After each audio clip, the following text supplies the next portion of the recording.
जय हिंद दोस्तों, आप सभी का हमारे YouTube चैनल विद्यालय एजुकेशन में स्वागत है। मैं सचिन आज आप सभी के लिए बीपीएससी टीआरई 3.0 और टीआरई 4.0 जो आपका एग्जाम होने वाला है उसके लिए इंडियन कॉन्स्टिट्यूशन की मोस्ट इंपोर्टेंट क्लास लेकर आए हैं। और आज की क्लास में टॉप 40 जीके के क्वेश्चन होंगे और ये क्वेश्चन पीआरटी जूनियर और 9th to 10th के लिए इंपॉर्टेंट होंगे, क्योंकि इस क्लास में आपको एनसीईआरटी और एनसीईआरटी और एससीईआरटी के क्वेश्चन देखने को मिलेंगे और ये क्लास 10 तक के क्वेश्चन हैं। एनसीईआरटी 6 to 12 तक के क्वेश्चन इसमें देखने को मिलेंगे। चलिए शुरू करते हैं आज की इस क्लास में। आज की क्लास का पहला क्वेश्चन है, हर एक देश को विभिन्न निर्णय लेने एवं काम करने के लिए सरकार की जरूरत होती है। सरकार के संदर्भ में निम्नलिखित कथनों पर विचार कीजिए। पहला कथन है, प्राकृतिक आपदा के समय सरकार पीड़ितों की सहायता करती है। ये एकदम सही है। सरकार सभी नागरिकों के लिए पर्याप्त भोजन व अच्छी स्वास्थ्य सुविधाएं सुनिश्चित करती है। ये कथन भी सही है। सरकार देश के सभी सीमाओं की सुरक्षा तथा दूसरे देशों से शांतिपूर्ण संबंध रखती है। ये कथन भी सही है। फिर यहाँ पे सरकार अपराध व महंगाई को नियंत्रित करती है। इसमें बताना है कौन कौन से कथन सही है। तो ये कथन भी सही है। इसके राइट आंसर सभी कथन सही है, इसलिए इसका राइट आंसर जो है डी ऑप्शन, सभी कथन इसमें सत्य हैं। ठीक है, पहले का ऑप्शन सही आंसर हो जाएगा डी ऑप्शन। अगला क्वेश्चन है क्वेश्चन नंबर 2। क्वेश्चन नंबर 2 है, ग्राम सभा के संदर्भ में निम्नलिखित कथनों पर विचार कीजिए। जो ग्राम सभा होती है उसके संदर्भ में बताना है। ग्राम सभा एक पंचायत के क्षेत्र में रहने वाले सभी लोगों की एक सभा होती है। ग्राम सभा का कोई भी व्यक्ति जिसकी उम्र 18 वर्ष का हो वोट देने का अधिकार होता है। एकदम सही। और ग्राम सभा का सदस्य होने के लिए गांव की मतदाता सूची में नाम होना आवश्यक नहीं है। क्या है? कथन सही है। ग्राम सभा का जो सदस्य होने के लिए है मतदाता सूची में नाम होना आवश्यक नहीं है। ग्राम सभा में एक या एक से अधिक गांव हो सकते हैं। ये कथन भी सही है। तो इसमें कौन कौन से उपयुक्त कथनों में से कौन से कथन असत्य नहीं है अर्थात सत्य है। मतलब असत्य नहीं है, गलत नहीं है, अर्थात कौन कौन से इसमें सत्य है ये बताना है। इसमें ग्राम सभा एक से अधिक गांव हो सकते हैं, सही है। और इसमें ग्राम सभा का सदस्य होने के लिए गांव की मतदाता सूची में नाम होना आवश्यक है। ठीक है, यहाँ पे आवश्यक नहीं है इसलिए गलत हो जाएगा, आवश्यक है यहाँ पे। और ग्राम सभा एक पंचायत के क्षेत्र में रहने वाले सभी लोगों की एक सभा होती है, गलत। ग्राम सभा की बात करेंगे तो एक पंचायत में रहने वाले सभी वयस्कों की सभा होती है। यहाँ पे एक सभी वयस्कों की, सभी लोगों की नहीं, यहाँ पे जितने भी वयस्क होते हैं सभी वयस्कों की एक सभा होती है। तो ये पहला ऑप्शन भी इसमें गलत हो जाएगा। दूसरा और चौथा सही है।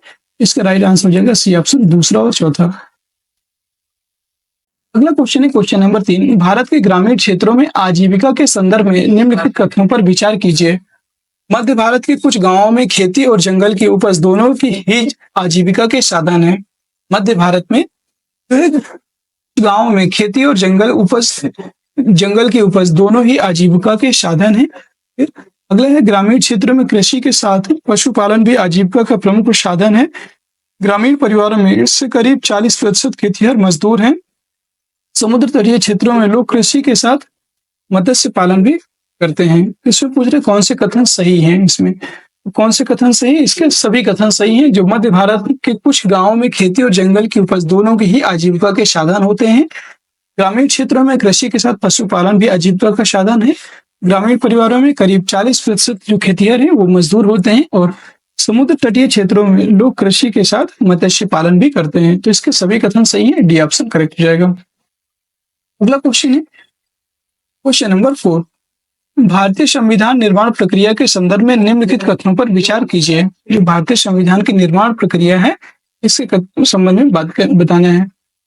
1934 में भारतीय राष्ट्रीय कांग्रेस ने संविधान सभा के गठन की मांग को पहली बार अधिकृत नीति में शामिल किया। क्या ये सही है? ये बताना है। ठीक है, फिर आप देखेंगे तो 1934 का ये तो आपको मालूम होना चाहिए, ये एकदम सही है।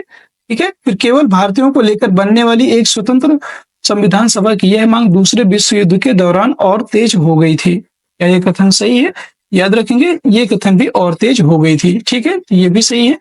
नवंबर 1946 में संविधान सभा का गठन किया गया। नवंबर 1946 में, तो गलत हो जाएगा यहाँ पे। 6 दिसंबर 1946 9 दिसंबर 1946 को संविधान सभा का गठन किया गया था पहली बार। दिसंबर 1946 से 1949 के बीच संविधान सभा ने स्वतंत्र भारत के लिए नए संविधान का प्रारूप तैयार किया। ये कथन भी सही है। इसमें 1, 2, 4 सही है। इसमें पूछ रहा है कौन सा कथन सत्य नहीं है, अर्थात असत्य पूछ रहा है। इसमें 1, 2, 4 सही है। ये तीसरा इसमें गलत है। असत्य कथन पूछ रहा है, सी ऑप्शन राइट हो जाएगा। अगला क्वेश्चन है क्वेश्चन नंबर 5। धर्म को राज्य से अलग रखने की अवधारणा को धर्मनिरपेक्षता कहते हैं। भारत के संदर्भ में निम्नलिखित कथनों पर विचार कीजिए। भारतीय संविधान सभी को अपने धार्मिक विश्वासों और तौर तरीकों को अपनाने की छूट देता है। एकदम सही है। भारतीय संविधान में धर्म और राज्य की शक्ति को एक दूसरे से अलग नहीं रखा है। धर्म और राज्य की जो शक्ति है इसको एक दूसरे से अलग नहीं रखा है। क्या यह सही है? तो याद रखेंगे, धर्म और राज्य की जो शक्ति है एक दूसरे से को अलग रखा है और सभी को अपने धार्मिक विश्वासों और तौर तरीकों को अपनाने की छूट दी है। तो इसलिए ये गलत हो जाएगा, अलग रखा है इसको। फिर भारतीय संविधान में मौलिक अधिकार के अंतर्गत अनुच्छेद 25 से 28 में धार्मिक स्वतंत्रता का अधिकार दिया गया है। ये कथन भी सही है। और भारतीय संविधान के अंतर्गत अनुच्छेद 15 में धर्म के आधार पर विभेद से रोक लगा सकता है। ये कथन भी सही है। इसमें कौन से कथन सत्य नहीं है, असत्य कथन पूछा है। इसमें दूसरा कथन असत्य है। बी ऑप्शन राइट हो जाएगा, केवल 2। अगला प्रश्न क्वेश्चन नंबर 6। निम्न को उसी क्रम में लगाइए जिस क्रम में भारतीय संविधान की उद्देशिका में उल्लिखित है। जो संविधान की प्रस्तावना है उसमें जिस प्रकार से संविधान में प्रस्तावना दी हुई है और उसके सही क्रम है, उसी तरह से इसमें संविधान की उद्देशिका में सही क्रम लगाना है आपको। सबसे पहले आता है, हम भारत के लोग भारत को एक संप्रभु समाजवादी पंथ निरपेक्ष लोकतंत्रात्मक गणराज्य। सबसे पहले क्या हो जाएगा? संप्रभु। फिर हो जाएगा आपका समाजवादी, संप्रभु समाजवादी पंथ निरपेक्ष लोकतंत्रात्मक गणराज्य। यहाँ पे सबसे पहले 5वां ऑप्शन आएगा, संप्रभु, फिर समाजवादी, संप्रभु समाजवादी 5वां, फिर 1। सी ऑप्शन करेक्ट हो जाएगा यहाँ पे। अगला क्वेश्चन है क्वेश्चन नंबर 7। भारत के संविधान की प्रस्तावना में प्रतिस्थापित निम्नलिखित शब्दों का सही क्रम क्या है? स्वतंत्रता, समानता, भ्रातृत्व, न्याय। अभी आपको बताया इसमें न्याय, स्वतंत्रता, समानता, सबसे पहले न्याय दिए हुए हैं, फिर स्वतंत्रता। कितने प्रकार के न्याय? यहाँ पे 3 प्रकार के न्याय, 5 प्रकार की स्वतंत्रता, समानता, भ्रातृत्व। याद रखेंगे, सबसे पहले आ जाएगा न्याय, चौथा ऑप्शन हो जाएगा, फिर न्याय, स्वतंत्रता, समानता और भ्रातृत्व। सी ऑप्शन करेक्ट हो जाएगा। अगला क्वेश्चन है क्वेश्चन नंबर 8। संविधान निर्माण में इन नेताओं और उनकी भूमिका में मेल बैठाइए। मोतीलाल नेहरू जो थे, इन्होंने क्या किया था? मोतीलाल नेहरू की बात करेंगे तो 1928 में भारत का संविधान या भारत के संविधान के लिए प्रस्तावना तैयार किया था। ए का 4 हो जाएगा। B.R. अम्बेडकर, तो ये संविधान सभा के क्या थे? अध्यक्ष थे, उपाध्यक्ष थे, सदस्य थे, प्रारूप कमेटी, तो याद रखेंगे ड्राफ्टिंग कमेटी के अध्यक्ष थे। बी का 3 हो जाएगा। राजेंद्र प्रसाद संविधान सभा के अध्यक्ष थे। सरोजिनी नायडू संविधान सभा के सदस्य थे। तो A4 B3 डी ऑप्शन इसमें राइट हो जाएगा। अगला क्वेश्चन है क्वेश्चन नंबर 9। लोकतांत्रिक संविधान में इनमें से कौन सा प्रावधान नहीं रहता है? जो लोकतांत्रिक संविधान है इनमें से कौन सा प्रावधान नहीं रहता है? शासन प्रमुख के अधिकार, शासन प्रमुख का नाम, विधायिका के अधिकार या देश का नाम। जो लोकतांत्रिक संविधान है इसमें शासन प्रमुख के नाम का प्रावधान नहीं है, अर्थात शासन के प्रमुख जो है इसके नाम का प्रावधान नहीं है। बी ऑप्शन करेक्ट जाएगा। अगला क्वेश्चन है क्वेश्चन नंबर 10। दक्षिण अफ्रीका का लोकतांत्रिक संविधान बनाने में इनमें से कौन सा टकराव सबसे महत्वपूर्ण था? कौन सा टकराव सबसे महत्वपूर्ण था, ये बताना है। दक्षिण अफ्रीका और उसके पड़ोसी देशों का नहीं, गोरे अल्पसंख्यक और अश्वेत बहुसंख्यकों का ये भी गलत है, स्त्रियों और पुरुषों का ये भी गलत, रंगीन चमड़ी वाले बहुसंख्यकों और अश्वेत अल्पसंख्यकों का ये जो है इसका टकराव सबसे महत्वपूर्ण था। तो डी ऑप्शन राइट हो जाएगा। Question number 11। निम्नलिखित कथनों पर विचार कीजिए। क्वेश्चन नंबर 11 है, हमारे देश में हम चुनाव के लिए क्षेत्र आधारित प्रतिनिधित्व प्रणाली का पालन करते हैं, क्या यह सही है? ये जो है आपका एकदम यहाँ पे सही हो जाएगा। ठीक है, लोकसभा चुनाव के लिए देश को 545 निर्वाचन क्षेत्रों में विभाजित किया गया है, तो ये गलत है। अभी हाल ही में 543 निर्वाचन क्षेत्रों में विभाजित किया गया है लोकसभा चुनाव के लिए। यहाँ पे इसका राइट आंसर हो जाएगा केवल 1। अगला क्वेश्चन है क्वेश्चन नंबर 12। निम्नलिखित में से कौन सी लोकतांत्रिक चुनाव की न्यूनतम शर्त नहीं है? लोकतांत्रिक जो चुनाव है इसकी न्यूनतम शर्त कौन सी नहीं है? प्रत्येक व्यक्ति का एक मत होना चाहिए, ये एकदम क्या है, एकदम ये सही हो जाएगा। ठीक है। पार्टियों को चुनाव लड़ने के लिए स्वतंत्र होना चाहिए, ये भी सही है। किसी भी देश का नागरिक चुनाव लड़ सकता है, किसी भी देश का, गलत है यहाँ पे, किसी भी देश का नहीं लड़ सकता, सिर्फ भारत देश का लड़ सकता है, ये गलत हो जाएगा। चुनाव नियमित रूप से होना चाहिए, तो ये कथन भी सही है, सी ऑप्शन करेक्ट हो जाएगा। क्वेश्चन नंबर 13, मत डालने का अधिकार किस प्रकार के अधिकार के अंतर्गत आता है?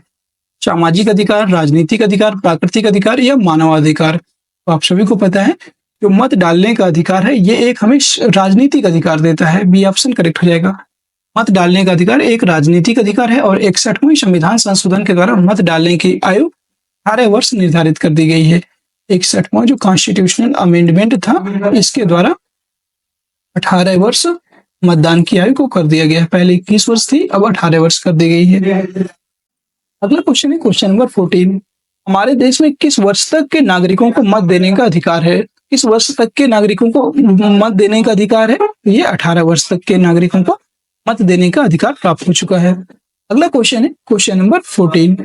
क्वेश्चन नंबर 15 है, क्वेश्चन नंबर 15 है, किसी भी व्यक्ति को राज्य विधानसभा चुनाव लड़ने की न्यूनतम आयु कितनी है? राज्य विधानसभा, तो राज्य विधानसभा की बात की गई है, तो राज्य विधानसभा चुनाव लड़ने की न्यूनतम आयु 25 वर्ष है, डी ऑप्शन करेक्ट हो जाएगा। ठीक है। राज्य में विधानसभा की बात की गई तो राज्य विधानसभा चुनाव लड़ने की न्यूनतम आयु है 25 वर्ष। अगला क्वेश्चन है क्वेश्चन नंबर 16। क्वेश्चन नंबर 16 है, निम्नलिखित कथनों पर विचार करें। इंदिरा गांधी ने 1971 में लोकसभा चुनाव में गरीबी हटाओ का नारा दिया था, क्या यह कथन सही है? ये बताना है। 1971 में इंदिरा गांधी जी के द्वारा गरीबी हटाओ का नारा दिया गया था, ये एकदम सही है। ठीक है। फिर 1977 के लोकसभा चुनाव में जनता पार्टी ने लोकतंत्र बचाओ का नारा दिया, ये कथन भी सही है, दोनों कथन सही है, सी ऑप्शन राइट हो जाएगा। अगला क्वेश्चन है क्वेश्चन नंबर 17, निर्वाचन आयोग का संबंध किस अनुच्छेद से है? निर्वाचन आयोग का संबंध अनुच्छेद 324 से है और ये भाग 15 में है। भाग 15 में निर्वाचन आयोग का उल्लेख किया गया है और इसके अंतर्गत निर्वाचन आयोग का प्रावधान है अनुच्छेद 324 के अंतर्गत। भारत निर्वाचन आयोग राष्ट्रपति, संसद, उपराष्ट्रपति व राज्य विधानमंडल के लिए चुनाव करवाता है, जो भारत निर्वाचन आयोग होता है। जबकि राज्य निर्वाचन आयोग की बात करेंगे तो ये पंचायत व नगर निकाय के लिए चुनाव करवाता है। अगला क्वेश्चन है क्वेश्चन नंबर 18, किस संविधान संशोधन के तहत मत डालने की आयु 18 वर्ष कर दी गई है? 52वें, 60वें, 65वें, 61वें? इस संविधान संशोधन के तहत मत डालने की जो आयु है ये 18 वर्ष कर दी गई है। याद रखेंगे 61वें संविधान संशोधन के तहत, जो 61वां संविधान संशोधन हुआ था 1989 में, ये 1989 में 61वां संविधान संशोधन होता है। इसमें 21 वर्ष से घटा करके 18 वर्ष इसकी आयु कर दी गई थी। क्वेश्चन नंबर 19, भारत में द्वितीय पिछड़ा वर्ग आयोग कब गठित किया गया? द्वितीय पिछड़ा वर्ग आयोग ये गठित हुआ था 1 जनवरी 1979 को। 1 जनवरी 1979 को ये गठित होता है, याद रखेंगे 1 जनवरी 1979 को द्वितीय पिछड़ा वर्ग आयोग गठित होता है और ये जनता पार्टी की सरकार के द्वारा गठित किया गया था। अगला प्रश्न है क्वेश्चन नंबर 20, इनमें से कौन भारतीय संसद का भाग नहीं है? विधानसभा, लोकसभा, राज्यसभा, राष्ट्रपति? लोकसभा, राष्ट्रपति, राज्यसभा है, विधानसभा इस भारतीय संसद का भाग नहीं है, ये ऑप्शन राइट हो जाएगा। अगला प्रश्न है क्वेश्चन नंबर 21, संसद के संबंध में निम्नलिखित कथनों पर विचार करें। संसद को किसी भी देश में कानून बनाने का अंतिम अधिकार प्राप्त है। जो संसद होती है इसको किसी भी देश में कानून बनाने का अधिकार प्राप्त है संसद को, ये एकदम सही है। ये संसद सरकारों के पास मौजूद सभी धन को नियंत्रित करती है, ये कथन भी सही है, सी ऑप्शन राइट हो जाएगा, एक और दो दोनों। अगला प्रश्न क्वेश्चन नंबर 22, भोपाल में दुनिया की सबसे भीषण औद्योगिक त्रासदी हुई और भोपाल गैस त्रासदी के संदर्भ में निम्नलिखित कथनों पर विचार कीजिए। भोपाल में यूनियन कार्बाइड नामक अमेरिकी कंपनी का कारखाना था जिसमें कीटनाशक बनाए जाते थे, मतलब कीटनाशकों के लिए दवाएं बनाई जाती थी, ये एकदम सही है। 2 दिसंबर यहाँ पे बताना है। अगला है 2 दिसंबर 1984 को रात 2 बजे यूनियन कार्बाइड के इसी संयंत्र से मिथाइल साइनाइड मिल्क गैस रिसने लगी, ठीक है। इसके बाद मिथाइल साइनाइड नहीं, मिथाइल आइसोसाइनाइड थी, याद रखेंगे। 2 दिसंबर 1984 को रात के 2 बजे यूनियन कार्बाइड के इसी संयंत्र से मिथाइल आइसोसाइनाइड मिक गैस का रिसाव हुआ था। तो याद रखेंगे मिथाइल साइनाइड नहीं है, मिथाइल आइसोसाइनाइड है। मिथाइल आइसोसाइनाइड MIC, ठीक है, MIC हो जाएगा, ठीक है। 3 दिन के भीतर 8,000 से ज्यादा लोग मर गए, ये कथन भी सही है। तो इसमें दूसरा कथन गलत है। उपरोक्त कथनों में से कौन सा कथन सत्य नहीं है? दूसरा, केवल दूसरा इसमें गलत हो जाएगा, सी ऑप्शन राइट हो जाएगा। क्वेश्चन नंबर 23, संसद सरकार को विभिन्न तरीकों से नियंत्रित रखती है। जो संसद है ये सरकार को अलग अलग तरीकों से नियंत्रित रखती है और इसके संदर्भ में निम्नलिखित कथनों पर विचार करें। संसद सत्र में प्रश्नकाल एक महत्वपूर्ण व्यवस्था है, इसके माध्यम से संसद सरकार से सवाल पूछ सकती है। क्या ये कथन सही है? एकदम सही है। प्रश्नकाल में सरकार से सवाल पूछ सकती है संसद में, ठीक है। वित्त से संबंधित सभी मामलों में संसद की मंजूरी सरकार के लिए बहुमत महत्वपूर्ण है, ये भी सही है।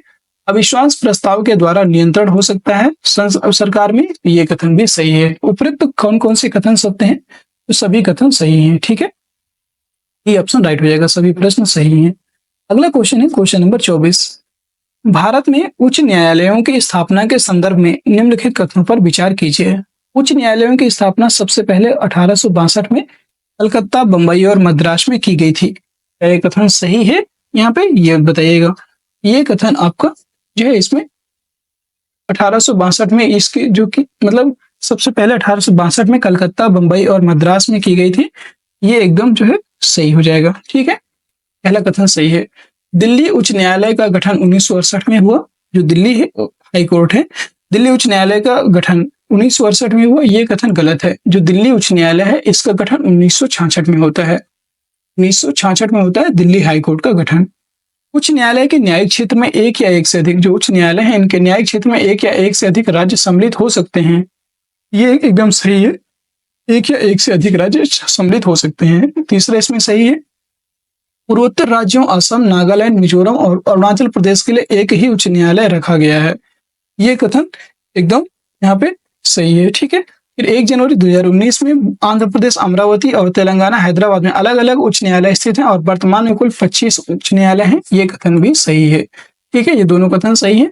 इसमें पूछा गया है उपयुक्त कथनों में से कौन सा कथन असत्य है? तो इसमें केवल और केवल दूसरा कथन असत्य था, बी ऑप्शन राइट हो जाएगा। अगला प्रश्न है क्वेश्चन नंबर 25, भारतीय संविधान देश के हर नागरिक को निष्पक्ष सुनवाई का अधिकार देता है। निष्पक्ष सुनवाई के संदर्भ में निम्नलिखित कथनों पर विचार कीजिए। संविधान के अनुच्छेद 21 में जीवन के अधिकार का आश्वासन दिया गया है, ये कथन क्या सही है? यस, ये एकदम सही है। फिर अगला है, किसी भी व्यक्ति के जीवन या स्वतंत्रता को केवल एक तर्कसंगत और न्यायपूर्ण कानूनी प्रक्रिया के जरिए ही छीना जा सकता है। केवल एक, याद रखें, केवल एक तर्कसंगत और न्यायपूर्ण कानूनी प्रक्रिया के जरिए ही छीना जा सकता है, ये गलत है, ठीक है। केवल एक तर्कसंगत और न्यायपूर्ण कानूनी प्रक्रिया के जरिए ही छीना जा सकता है, ये क्या ये सही है? देखते हैं, सही है। वैसे तो अगर न्यायपूर्ण है और तर्कसंगत है तो एकदम सही है। निष्पक्ष सुनवाई में यह सुनिश्चित किया जाता है कि संविधान के अनुच्छेद 21 का पूरी तरह पालन किया जाए, ये कथन भी सही है। उपयुक्त कथन में से कौन से कथन, इसे पूछा गया है कौन कौन से कथन असत्य हैं, तो इसमें सभी कथन सत्य हैं, इनमें से कोई भी असत्य नहीं है, डी ऑप्शन राइट हो जाएगा। देखिए, संविधान के अनुच्छेद 21 में जीवन का अधिकार दिया हुआ है, सही है। किसी भी व्यक्ति के जीवन या स्वतंत्रता को केवल एक, अगर उसमें तर्कसंगत और न्यायपूर्ण कानूनी प्रक्रिया के जरिए उसका जो दोष है वो साबित हो जाता है, तो उससे मतलब उसका जो जीवन है वो छीना जा सकता है, ये सही है। और निष्पक्ष सुनवाई में यह सुनिश्चित किया जाता है कि संविधान के अनुच्छेद 21 का पूरी तरह से पालन किया जाए, और ये भी सही है। सभी कथन सत्य हैं, इसमें असत्य कोई भी नहीं है। 26 नंबर प्रश्न है, पुस्तक है भारत की खोज। भारत की खोज में लिखा है कि भारतीय एकता कोई बाहर से थोपी हुई चीज नहीं है, बल्कि ये बहुत ही गहरी है, जिसके अंदर अलग अलग तरह के विश्वास और प्रथाओं को स्वीकार करने की भावना है। इसमें विविधता को पहचानना और प्रोत्साहित किया जाता है। यह पुस्तक किसके द्वारा लिखी गई थी? भारत की खोज नामक जो पुस्तक है ये जवाहरलाल नेहरू जी के द्वारा लिखी गई थी, सी ऑप्शन राइट हो जाएगा। अगला प्रश्न है 27, धन विधेयक के संबंध में निर्णय लेने का अधिकार किसके पास है? तो धन विधेयक के जो संबंध में निर्णय लेने का अधिकार है लोकसभा अध्यक्ष के पास। सी ऑप्शन राइट हो जाएगा। अगला क्वेश्चन है क्वेश्चन नंबर 28। एक व्यक्ति जो संसद का सदस्य नहीं है वह भी मंत्री बन सकता है, लेकिन ऐसे व्यक्ति को मंत्री के रूप में नियुक्ति के लिए कितने दिन के भीतर संसद के सदनों में से किसी एक के लिए निर्वाचित होना पड़ता है? तो लगभग 6 माह। 6 माह के भीतर संसद के सदनों में से किसी एक का सदन का निर्वाचन एक सदन के लिए निर्वाचित होना पड़ता है। सी ऑप्शन करेक्ट हो जाएगा। 29 नंबर प्रश्न है, लोकसभा का प्रथम अध्यक्ष कौन था? जो लोकसभा है, लोकसभा के प्रथम अध्यक्ष कौन थे? ये थे जीवी मावलंकर। ये ऑप्शन राइट हो जाएगा। क्वेश्चन नंबर 30 है, प्रधानमंत्री प्रमुख हैं। प्रधानमंत्री प्रमुख हैं सरकार के, राज्य और सरकार दोनों का, या ना राज्य का ना सरकार का। याद रखिए प्रधानमंत्री जो होते हैं ये सरकार के प्रमुख होते हैं। ठीक है, ये ऑप्शन करेक्ट हो जाएगा सरकार के, या यहाँ पे लिखा होगा प्रधानमंत्री सरकार या मंत्री परिषद के प्रमुख होते हैं। अगर मंत्री परिषद लिखा होगा ये भी सही होगा, मंत्री परिषद के प्रमुख होते हैं। ठीक है, अगला क्वेश्चन है क्वेश्चन नंबर 31। भारत के राष्ट्रपति के निर्वाचन के संबंध में निम्न में से कौन सा गलत है? कौन सा कथन इसमें गलत है ये बताना है। तो भारत का निर्वाचन, जो राष्ट्रपति होते हैं इनके निर्वाचन होता है अनुपातिक प्रतिनिधित्व प्रणाली के द्वारा, निर्वाचक मंडल, सूची पद्धति, एकल संक्रमणीय मत पद्धति के द्वारा। याद रखेंगे भारत के निर्वाचन के मत के संबंध में निम्न में से कौन सा गलत है? इसमें अनुपातिक प्रतिनिधित्व प्रणाली का प्रयोग होता है। ठीक है, और इसी में जो है निर्वाचक मंडल को भी उपस्थित होता है। ठीक है, भारत के जो राष्ट्रपति का निर्वाचन है ये निर्वाचक मंडल के द्वारा अनुपातिक प्रतिनिधित्व के आधार पर एकल संक्रमणीय मत पद्धति के द्वारा होता है। सूची पद्धति इसमें गलत है। सी ऑप्शन राइट हो जाएगा। और दोस्तों देखिए जो पॉलिटी है, पॉलिटी मेरा खुद का सब्जेक्ट है और पॉलिटी से मैं पीजी हूँ, तो इस वजह से भी थोड़ा सा पॉलिटी मेरा फेवरेट सब्जेक्ट रहा है। इसलिए पॉलिटी के क्वेश्चन आपको बहुत अच्छे तरीके से मैं समझा सकता हूँ। और आज की क्लास में ये जो पॉलिटी है ये मेरे खुद के क्वेश्चन बनाए हुए हैं। ये क्वेश्चन सारे के सारे मैंने खुद से चूज किए हुए हैं बुक से निकाल करके, आप सभी के लिए नए नए क्वेश्चन जितने भी बन सकते थे और जो बार बार एग्जाम में रिपीट होते हैं, रिपीट होने की संभावना ज्यादा रहती है, वो सभी क्वेश्चन आज की क्लास में आपको करवाए जा रहे हैं। क्लास अगर पसंद आए तो क्लास में अपना फीडबैक जरूर दीजिएगा कि आपको आज की क्लास कैसी लग रही है। 32 नंबर प्रश्न है, निम्नलिखित कार्याधिकारियों पर विचार कीजिए तथा इनकी प्राथमिकता के आधार पर सही क्रम क्या होगा? मुख्य निर्वाचन आयुक्त, भारत का मुख्य न्यायाधीश, केंद्रीय कैबिनेट मंत्री, कैबिनेट सचिव। इनमें बताना है, इनकी प्राथमिकता के आधार पर बताना है। ठीक है, प्राथमिकता की बात करेंगे तो सबसे पहला क्रम होता है भारत के मुख्य न्यायाधीश का। भारत के मुख्य न्यायाधीश मतलब पहले क्रम में हो जाएंगे। इसके बाद मुख्य निर्वाचन आयुक्त, ये याद रखेंगे। इसके बाद आते हैं आपके भारत के मुख्य न्यायाधीश। इसके बाद आते हैं कैबिनेट मिनिस्टर, जो कैबिनेट मंत्री होते हैं। तो केंद्रीय कैबिनेट मंत्री ये आपके सेकंड में हो जाएंगे। ठीक है, केंद्रीय कैबिनेट मंत्री सेकंड नंबर पे आ जाएंगे। फिर आपके आ जाएंगे मुख्य निर्वाचन आयुक्त। मुख्य निर्वाचन आयुक्त तीसरे नंबर पे आ जाएंगे और चौथे नंबर पे कैबिनेट सचिव आते हैं। ठीक है, याद रखेंगे 4 का 4 हो जाएगा और फर्स्ट, सेकंड का फर्स्ट हो जाएगा। सेकंड ऐसे इसमें समझ में नहीं आएगा। सबसे पहले आएगा आपका सेकंड नंबर, इसके बाद आएगा आपका third number. Second, third, first, fourth, ये ऑप्शन करेक्ट हो जाएगा। अगला क्वेश्चन है क्वेश्चन नंबर 33। भारत का सर्वोच्च विधि अधिकारी निम्न में से किसे माना जाता है? विधि अधिकारी मतलब कानून मंत्री जो होता है, भारत का सबसे बड़ा सर्वोच्च कानून अधिकारी कौन सा होता है? क्वेश्चन कहते हैं भारत का महान्यायवादी, AGI, attorney general of India. ठीक है, सी ऑप्शन करेक्ट हो जाएगा। 34 नंबर प्रश्न है, एमनेस्टी इंटरनेशनल के संबंध में निम्नलिखित कथनों पर विचार कीजिए। यह एक अंतर सरकारी संगठन है। यह कथन सही है, ये बताना है। ये एक जो है अंतर सरकारी संगठन है, गलत। एमनेस्टी इंटरनेशनल जो है एक गैर सरकारी संगठन है, अंतर सरकारी नहीं है, ये एक गैर सरकारी संगठन है, ये आप याद रखेंगे। और यह पूरे विश्व में मानवाधिकारों के उल्लंघन पर स्वतंत्र रिपोर्ट प्रकाशित करता है, ये कथन सही है। इसमें कौन से कथन सही है? केवल 2, बी ऑप्शन करेक्ट हो जाएगा। Question number 35। इनमें से किसकी नियुक्ति राष्ट्रपति नहीं करता है? राज्यों के राज्यपाल की नियुक्ति राष्ट्रपति करता है। भारत के मुख्य न्यायाधीश, भारत का जो मुख्य न्यायाधीश होता है इनकी भी नियुक्ति करता है। राज्यों के मुख्यमंत्री की नियुक्ति राज्यपाल के द्वारा होती है, राष्ट्रपति के द्वारा नहीं होती है। दूसरे देशों में राजदूत ये राष्ट्रपति भेजते हैं, तो सी ऑप्शन राइट हो जाएगा। अगला प्रश्न है 36। निम्नलिखित कथनों पर विचार कीजिए। ग्राम पंचायत कई वार्डों अर्थात छोटे क्षेत्रों में विभक्त होती है। जो ग्राम पंचायत होती है ये छोटे छोटे वार्डों में विभक्त होती है। क्या ये सही है? ये एकदम सही है। सचिव का कार्य ग्राम सभा एवं ग्राम पंचायत की बैठक बुलाना व पंचायतों की चर्चा एवं निर्णय का रिकॉर्ड रखना होता है। ये कथन भी सही है। सरकार द्वारा ग्राम पंचायत का सचिव नियुक्त किया जाता है, जो ग्राम सभा का भी सचिव होता है। तो ये कथन भी आपका क्या सही है? याद रखेंगे, ये कथन भी सही है। ठीक है, इसमें बताना है कौन कौन से कथन सही हो गए। उपयुक्त में से कौन से कथन सही है? तो इसका राइट आंसर हो जाएगा सभी कथन इसमें सही थे। अगला प्रश्न 37। संविधान की उद्देशिका में प्रयुक्त शब्दों में से कौन कौन से बाद में शामिल किए गए हैं? कौन कौन से शब्द बाद में शामिल किए गए? गणराज्य, पंथनिरपेक्ष, समाजवादी, लोकतंत्रात्मक, प्रभुत्व तो संपन्न। इसमें आपको मालूम होना चाहिए जो संविधान की उद्देशिका है इसमें प्रयुक्त शब्द पंथ निरपेक्ष और समाजवादी। समाजवादी और पंथ निरपेक्ष ये दोनों शब्दों को बाद में जोड़ा गया है। कब जोड़ा गया? तो 42वें संविधान संशोधन, 42वां कॉन्स्टिट्यूशनल अमेंडमेंट संविधान संशोधन हुआ था 1976 में, उसके द्वारा जोड़े गए थे। ठीक है, इसका राइट आंसर को 2, 3 किसमें है? सी ऑप्शन, केवल 2 और 3। अगला प्रश्न 38। कथन 1 है अमीर जोबान किसी भारतीय महिला द्वारा लिखित पहली आत्मकथा है। जो अमीर जोबान है ये किसी भारतीय महिला द्वारा लिखित पहली आत्मकथा है। क्या यह कथन सही है? यस, ये कथन एकदम सही है। और कथन दूसरा है राम सुंदरी देवी ने 60 वर्ष की अवस्था में बांग्ला भाषा में अपनी आत्मकथा लिखी थी। अमीर जोबान, ये कथन भी सही है। तो इसके दोनों कथन सही है, सी ऑप्शन राइट हो जाएगा। और ये आपकी एनसीईआरटी का क्वेश्चन था। ये आपकी एनसीईआरटी का क्वेश्चन है,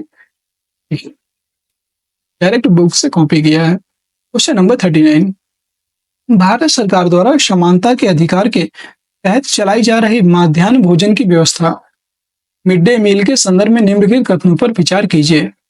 इस कार्यक्रम के अंतर्गत सभी सरकारी प्राथमिक स्कूलों के बच्चों को दोपहर का भोजन स्कूल द्वारा दिया जाता है। मिड डे मील है इसके द्वारा सभी मतलब बच्चों को दिया जाता है। तो क्या ये सही है? यस, ये एकदम सही है। ठीक है, भारत में सर्वप्रथम यह योजना कर्नाटक राज्य में प्रारंभ की गई थी, तो ये गलत हो जाएगा। ठीक है, सर्वप्रथम ये तमिलनाडु राज्य में प्रारंभ की गई थी। सर्वप्रथम तमिलनाडु राज्य में इसको प्रारंभ किया गया था, यह आप याद रखेंगे। उच्चतम न्यायालय ने उच्चतम न्यायालय यानी कि सुप्रीम कोर्ट ने 2001 में सभी राज्य सरकारों को इसे अपने स्कूलों में 6 माह के अंदर आरंभ करने के निर्देश दिए थे। ये कथन सही है। दूसरा कथन यहाँ पे गलत हो जाएगा। मध्याह्न भोजन योजना के कारण स्कूल में जो बच्चे हैं प्रवेश लेने वाले गरीब बच्चों की संख्या में सुधार हुआ है। ये कथन भी सही है। इसमें पहला सही है, तीसरा सही है और चौथा सही है, दूसरा गलत है। उपयुक्त कथनों में से कौन सा कथन असत्य है? तो केवल 2 हो जाएगा, बी ऑप्शन राइट हो जाएगा। अगला प्रश्न है क्वेश्चन नंबर 40 और ये आज की क्लास का हमारा अंतिम प्रश्न है। इसका आंसर आप लोग बताइएगा। जिस राजनीतिक दल के विधायक आधे से अधिक निर्वाचन क्षेत्रों में जीत जाते हैं, मतलब कोई भी राजनीतिक दल है और उसके विधायक आधे से अधिक निर्वाचन क्षेत्रों में जीत जाते हैं, तो राज्य में उस दल को बहुमत से माना जाता है, मतलब बहुमत में माना जाता है। एकदम सही है। कथन 2 है बहुमत प्राप्त करने वाले राजनीतिक दल के विधायक जिसको विधायक दल का नेता चुनते हैं वह मुख्यमंत्री बनता है। दूसरे सबसे बड़े दल को मुख्य विपक्षी दल कहा जाता है। क्या ये भी सही है? आपको बताना है। ये कथन भी सही है। और इसका राइट आंसर क्या होगा? देखिए, हम बता दिए दोनों कथन इसमें सही हैं। उपयुक्त कथनों में से कौन से कथन सत्य हैं? इसका राइट आंसर हो जाएगा सी ऑप्शन 1 और 2 दोनों। ठीक है, और कैसा आज के क्वेश्चन यहीं पे आपके समाप्त होते हैं। कैसी लगी आज की क्लास कमेंट सेक्शन में जरूर बताइएगा। क्लास पसंद आई हो तो क्लास को एक बार सभी लोग लाइक कर दीजिए, शेयर कर दीजिए और चैनल में नए हैं तो चैनल को सब्सक्राइब भी जरूर कर लीजिए, जिससे कि आगे आने वाली सारी वीडियो की नोटिफिकेशन आप सभी को टाइम पर मिल जाएगी। और इस क्लास की पीडीएफ आपको टेलीग्राम चैनल पे उपलब्ध करवा दी जाएगी, तो वहां से आप डाउनलोड कर लीजिएगा। और आज की क्लास कैसी लगी कमेंट सेक्शन में जरूर बताइएगा।